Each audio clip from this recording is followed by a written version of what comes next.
sa Papa Dudut Stories, ikaw ay hindi nag-iisa.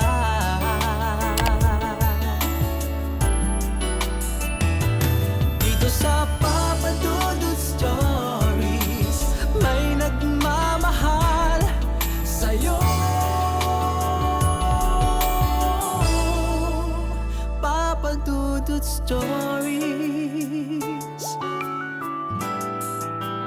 Papa Dudut Stories. Dear Papa Dudut, sa lahat po ng mga nakatutok ngayon, huwag pong kalimutan mag-like, mag-share at mag-subscribe. Maraming salamat po sa inyong lahat.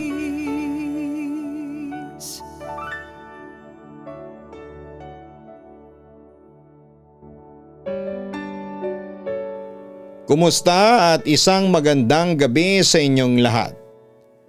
Tawagin niyo na lamang po ako sa pangalang Ludis, isang ina, asawa at babaeng may third eye.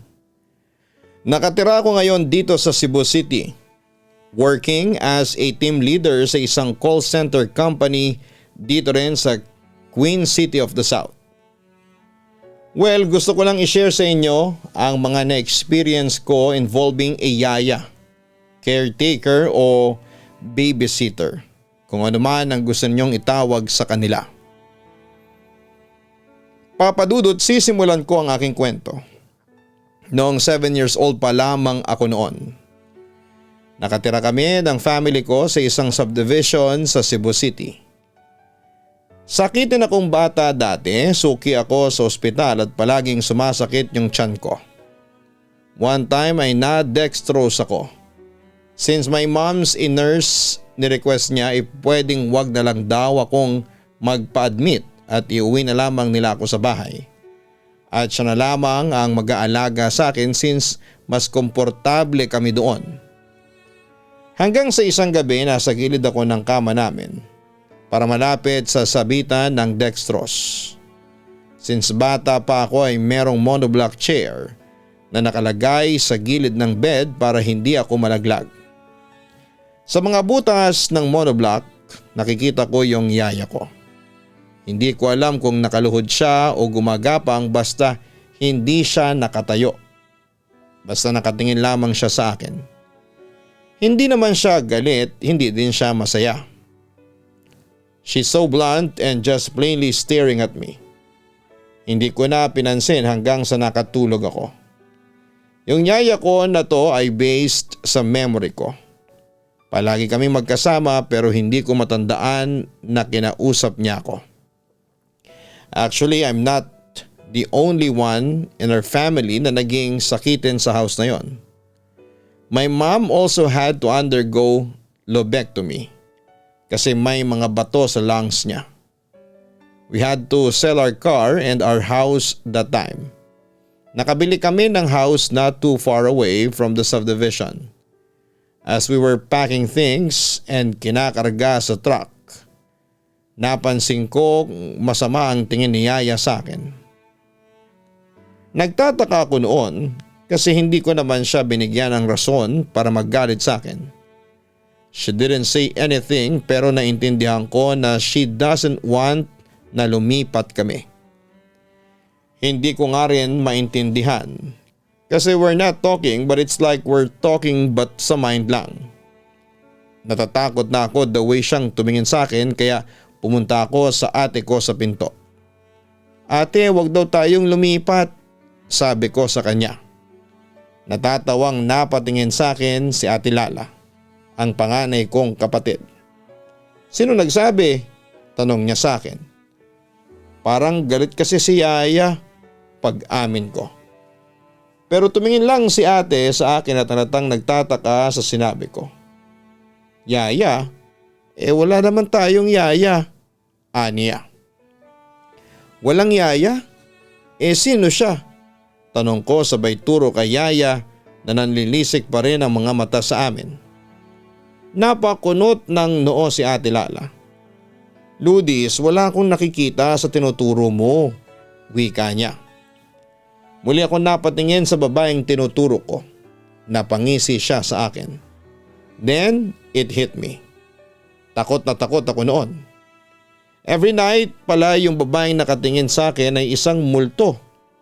There were few ghost stories din akong narinig mula sa mga kinekwento ng mga kapatid ko sa mga magulang namin. Kahit kuya ko, one time may nakasilip daw sa kanya sa double deck. Mula sa taas ay may babaeng mahabang buhok na sumisilip sa kanya sa baba ng double deck. Maybe siya din yung yaya na akala ko. Buti na lang at simula noong lumipat kami ay hindi ko na nakita si yaya and healthy na rin kaming lahat na magpapamilya. Pero papadudot, doon ako nagsimulang matakot dahil hindi ko talaga akalain na mangyayari yon sa akin. Doon ko din nalaman mula sa kaibigan ni mama na isang espiritista. Mayroon daw akong third eye pero hindi raw ito fully opened. So yun nga, hinayaan ko na lamang ang third eye ko. Buti na lang occasionally lang ako kung makakita ng mga multo. Pero nakakalimutan ko din agad. Kaya hindi ko na yun masyadong pinansin at hindi naman nakaapekto sa katinoan ko. Samantala after 6 months ay muli akong nagkasakit na naging dahilan noon para matigil ako sa pag-aaral at matenga sa bahay. Si mama ang nag-aalaga noon sa akin. At noong makitira sa amin ang tiyaheng kong madre, ay tumulong na rin siya noon kay mama. Si papa naman ay palaging nasa trabaho kaya hindi siya nakapag-alaga sa akin. Ganon din ang mga nakatatanda kong kapatid na noon ay busy sa pag-aaral. Pero papadudot, dumating talaga ang time na kinailangang maghanap buhay ni mama para makatulong kay papa. At saka lumala noon ang sitwasyon ko. Nahirapan na akong makatayo, as in parang mababali na ang mga buto ko kapag pinipilit kong tumayo. Tapos ay nahirapan na rin akong makapagsalita ng maayos. Kaya ang ending, bedridden ako at para akong sanggol na inaalagaan ni mama. Isang araw yung tita ko na nakatatandang kapatid ni mama, inalok niya si mama na kunin ang pinsan ng kasalukuyan niyang yaya kasi napapansin daw niya na mukhang kailangan ko raw ng taga-alaga. Si mama naman ay naging interesado rin kaya pumayag siya. Maganda ang yaya ko, 16 years old siya noong namasukan siya bilang yaya. Dahil hindi na daw po siya nagtapos ng high school at nagbabaka sakaling makahanap ng trabaho para makaipon at makatulong daw sa kanyang pamilya. Tanging pag-aalaga lang sa akin ang maaari niyang pasuking trabaho. Samantala sabi naman sa akin ni mama, mabait naman daw ang magiging yaya ko, sabi ng mga nakakakilala sa kanya. Fast forward. Siya yung laging nag-aalaga sa akin at si mama noon ay uuwi lang mga hapon pagkatapos niyang maghanap buhay. Para siya naman ang mag-alaga sa amin ni kuya. Si papa naman noon ay nagkaroon ng Bell's palsy. Kaya ilang linggo din siyang nakalive noon at laging balik-balikan ang check-up niya noon sa ospital. Dahil dito ay si mama ang tumutulong kay papa kaya naging busy rin ito at wala ng oras na mag-alaga sa akin. Kaya palaging si yaya ang sumasalo ng lahat. Ngunit nagbago ang lahat noong napansin ng mama ko na laging may maraming ubing marka ang neckline ko at mga pasa-pasa na parang sinakal ako. Laging tinatanong ni mama si yaya marikit kung napaano ako at laging tugon nito ay nauntog daw ako. Hindi naniniwala si mama dahil kung nauntog daw ako ay bakit nasa leeg ang mga pasa ko at wala naman daw sa may ulo ko. Kaya tinanong ako ni mama kung ano bang nangyayari sa akin. Pero palagi ko lang sinasabi na wala akong matandaan. Maski ako rin kasi ay labis na nagtataka kung bakit ako nagkakaroon ng pasa sa leeg. Kumbaga sa gabi, matutulog po akong walang pasa. Pero pagising ko naman kinabukasan, nagkukulay ubi na ang leeg ko. Naging palaisipan yon sa akin, Papa Dudut, pero hindi ko rin mapigilang ikonekta ang pagkakaroon ko ng pasa sa lieg sa mga bangungot na nararanasan ko simula nang dumating si Yaya Marikit sa aming bahay. Sa loob ng 2 buwan simula nang maging yaya ko si Marikit ay naging madalas na ang panghihina ko. Siguro dahil palagi akong puyat dahil kapag nakakatulog ako ay binabangungot naman ako. Nasa isang lugar daw ako, abandonadong bahay. Sementeryo, simbahang walang tao, gubat, basta lugar na madilim at walang tao. Tapos sa gitna ng dilim ay may aatake sa aking isang babaeng halimaw. Kung i-describe ko ang itsura nito sa aking panaginip, babaeng nakaitim at nakabelo. May kabataan nito, maputla ang mga kamay at paa nito. Oo, Papa Dudut. Nakayapak ang babaeng yon sa aking panaginip. Pero oras na tinanggal na niya ang tumakip na belo sa kanyang muka ay tumatambad sa akin ng isang nakakatakot na itsura. Duguan, maraming matutulis na ngipin, itim ang kabuuan ng kanyang mga mata. Para talaga siyang nilalang na nanggaling sa impyerno. Pagkatapos niyang reveal ang kanyang sarili ay maghahabulan kami. Siyempre takot na takot ako noon. Kaya ginagawa ko ang lahat para makatakas sa kanya. Pero dahil panaginip yon ay naroroon yung hirap akong makagalaw at makatakbo. Yung kahit na anong gawin ko ay mabagal pa rin ang pagtakbo ko. Sa huli naabutan lamang niya ako at sinasakal. Hindi ako makahinga noon hanggang sa bigla na lamang akong nagigising. At doon ko nga napapansin na nagkukulay ubi ang leg ko. Nang mga sandaling yon ay gusto ko nang isipin na baka nagkakatotoo na yung babae sa aking panaginip. Samantala pagkaraang makita ni Mama ang mga pasa at marka ko sa lieg ay pinalipas niya muna yung ilang linggo kasi gusto niya talagang malaman ang totoo dahil kapag nagtatanong siya kay Yaya Marikit, nagiging tuliro na ito at pag kinakausap ay ang mata nito ay umiikot-ikot lagi or ayaw makatingin ng diretsyo, Papa Dudut. Isang araw, Sabado daw, inutusan ni Mama si Yaya Marikit na bumili ng gamot ko. Sumunod naman si Yaya ko at pagkabigay ni Mama ng pera at reseta ng doktor ay nagmamadali itong umalis. Samantala makalipas siguro ng 15 minutos habang nagwawalis ng bakuran si Mama, ay nilapitan siya ng mga kapitbahay namin na mga mangingisda sa lugar namin. Binati sila ni Mama pero itong mga lalaking kapitbahay ni Mama may sinabi sa kanya na siyang kinagulat naming dalawa. That time ay nasa kwarto ko lang ako pero naririnig ko ang usapan nila.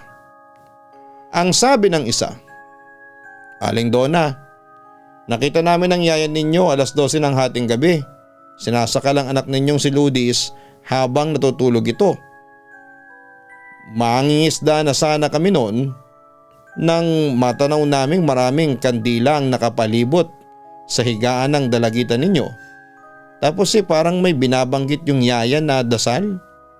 Hindi namin alam kung anong lengguwahe yun, basta nakakatakot." Kwento pa nito. Hindi makagalaw si Mama noon at tanging binilinan ng mga kapitbahay na bantayan ang yaya namin. At ilayo kami kung maaari kasi napapansin daw nilang lumalabas si Yaya Marikit ng Huwebes at Biyernes na parang wala sa sarili. Noong marinig ko rin yon, syempre kinalabutan ako at may na-realize ako. Yung babae sa panaginip ko baka si Yaya Marikit yon. Pero ang tanong, bakit niya yon ginagawa sa akin? Sino ba talaga siya? Pagbalik ni Yaya Marikit, nasalubong niya ang mga kapitbahay namin at sabi niya pag abot ng mga gamot kay Mama ay, "Ate, lagi ko silang nakikita sa may baybay kapag umaalis ako ng Thursday at Friday ng alas 12 ng hating gabi para magpahangin."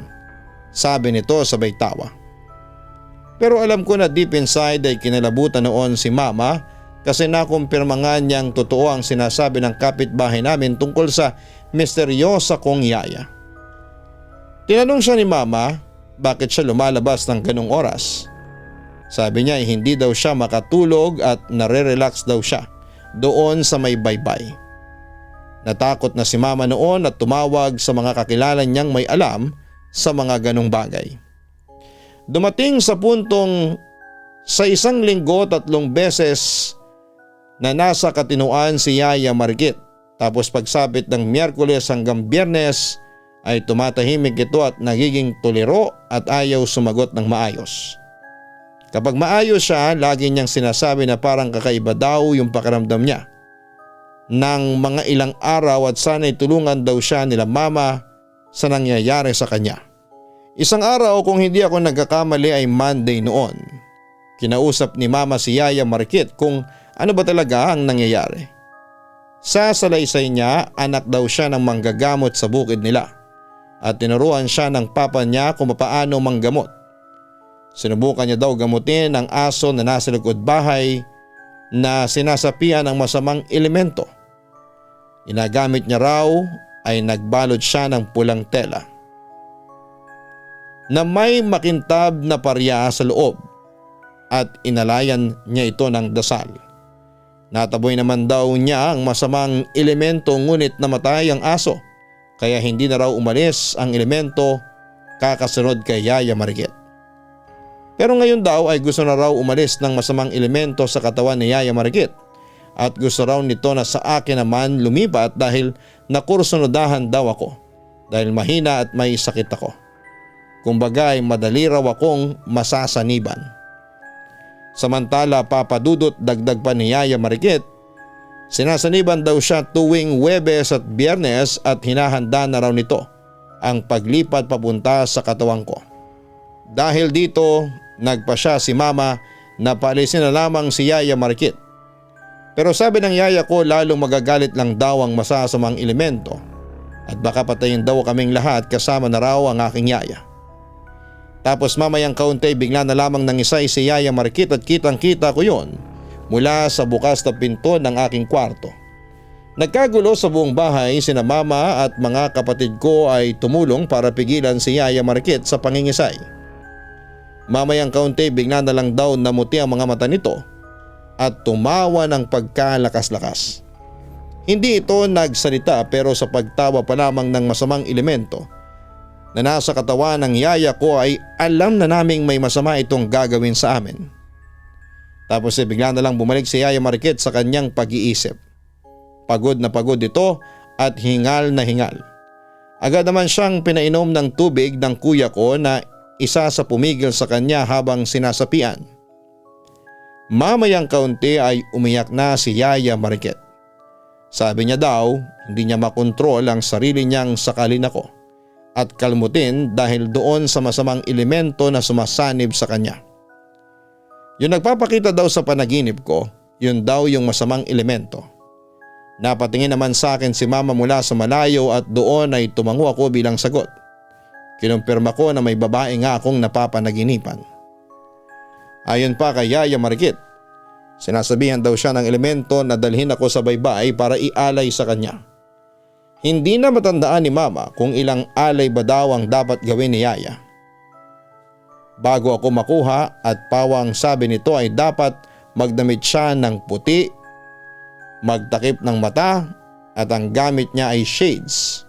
Magbelo ng puti na parang binabalot ang buhok katulad ng madre at magsindi ng mga kandila habang nasa gitna ako at dinadasalan.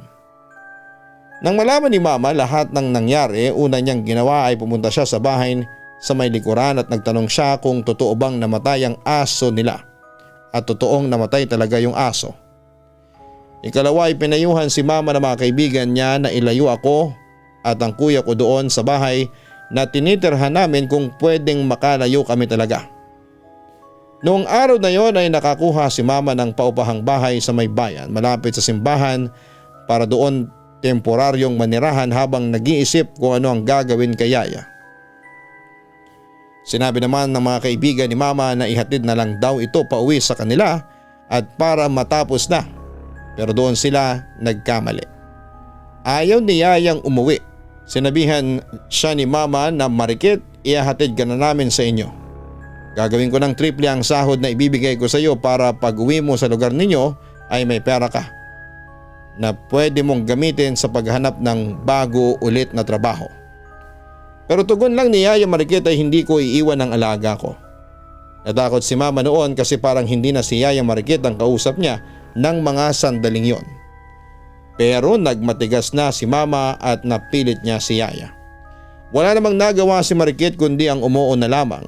Samantala ang payo ng kasamahan ni Mama, dalhin ng milagrosong Mama Mary na maliit at huwag umupo sa dulong bahagi ng sasakyan kapag maghahatid sa kanya kasi mas malakas daw ang puwersa nila kapag nasa duluhan nakapwesto. At isang araw bago ihatid ni Mama si Yaya ay sinabihan siya ni Mama na kung pwede bang tignan niya muna ang bag nito at baka may madala siyang gamit namin, at pumayag naman ito at nagpatuloy ng pag-impake. Sa hindi inaakalang sitwasyon pagkabukas ni Mama ng bag, isang bag pala ito ng mga album naming pamilya na nakagunting-gunting at mga teddy bears ko at ilang damit namin ni Kuya. Mayroong mga kandila na iba't ibang kulay at mga tela na nakagupit ng pa-square. Hinay-hinay ni Mama yung kinuha at itinago. At sa awa ng Diyos ay hindi yon nadala ni Yaya. Sa pagbiyahe nila pa uwi, rosary ng rosary si Mama noon kasi wala siyang kasama at sasalubungin lang siya ng tita ko doon sa bukid na pinagtitirhan ni Yaya. Kasi may kapatid ang mama ko na doon nakatira. Sa lahat pa ng pwesto na pwedeng upuan sa may likuran pa sila napaupo ng konduktor. Sa kasagsagan ng biyahe ay pumutok ang gulong ng bus. Kahit okay naman ang bus pagka-check before ibiyahe. Patuloy si Mama ng dasal noon at hinihiling niya noon sa Diyos na gabayan sila. Nahatid naman ni Mama si Yaya doon sa bukid kasi tinawagan niya ang kapatid nito at grabe ang pagkabahala at tumingin ng paumanhin sa nagawa ni Yaya. Pagkatapos po noon sa awa ng Diyos ay ligtas kami at lalo kaming nananampalataya at nagsisimba. Kasi alam namin na si God ang pinakamakapangyarihan sa lahat. At yun na nga, nabalitaan na lang namin na dinala si Yaya Marikit sa simbahan para i-exorcise. Hindi ko alam kung naging matagumpay po ito. Wala na rin kasi kaming naging balita pa. Samantala makalipas ang halos 1 taon ay gumaling at lumakas na rin ang pangangatawang ko. Nakabalik na rin ako noon sa pag-aaral kahit na late na enrollee ako. At simula noon, Papa Dudut, ay hindi na nanghina ang katawan ko. Sa ngayon, Papa Dudut, ay nakatapos na ako ng pag-aaral at nagtatrabaho na ako sa isang call center bilang isang team leader. May asawa na rin ako at isang anak. Naging masaya naman ang buhay ko pagkatapos ng kababalaghang yon, pero alam mo ba Papa Dudut, nagkaroon ako ng phobia sa mga yaya. Kaya kahit na nagtatrabaho kami ng asawa ko ay hindi ako nag-hire ng yaya para mag-alaga. Mahirap na kasi baka magaya ang anak ko sa naranasan ko. Buti na lang at may mga pamangkin akong nagboboluntaryong mag-alaga sa unika iha ko. At least panatag ako kasi kilala ko sila. Kamag-anak ko sila. Kumpiyansa ako na maalagaan nila ng mabuti ang anak ko. Papa Dudut, hanggang dito na lamang po ang sulat ko. Muli maraming salamat at magandang gabi sa inyong lahat. Lubos na gumagalang, Ludis. Maraming salamat Ludis sa pag-share mo ng iyong kwento sa amin. Hindi ka namin masisisi kung nagkaroon ka ng yaya phobia. Dahil sa panahon ngayon ay mahirap talaga magtiwala lalo na kung hindi mo lubos na kilala. Kahit pa sa unang tingin mo ay mukhang mabait at masiyahin ng tao, pero ang hindi mo alam ay may tinatago palang madilim na sikreto. Pero hindi naman natin sinasabi na huwag na kayo mag-hire ng yaya o kasambahay. Maging mapagmatsyag lamang kayo sa iha-hire ninyo. Huwag basta-bastang magtitiwala at siguraduhing may alam siya sa mga gawaing iaatas ninyo sa kanya tulad ng pag-aalaga ng bata o ng may sakit. Sa kabilang banda ay tratuhin naman natin ang maayos sa mga kasambahay o yaya na i-hire po natin. maging makatao pa rin tayo lalo na sa pasweldo at iba pang benepisyo tulad ng pagkain at matutuluyan habang nagtatrabaho siya.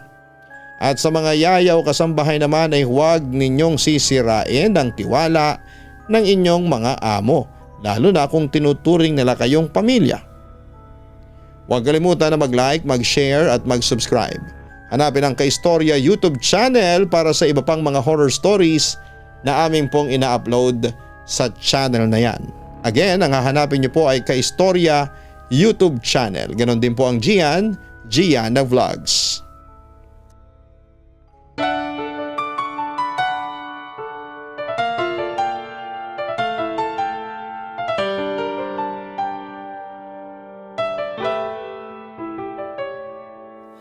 Ang buhay ay mahiwaga, laging may lungkot at saya.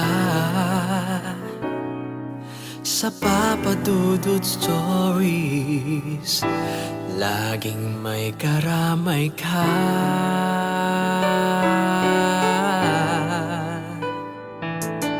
Mga problemang kay bigat, dito ay pakikinggan ka. Sa Papa Dudut Stories, kami ay iyong kasama. Dito sa Papa Dudut Stories, ikaw ay hindi nag-iisa.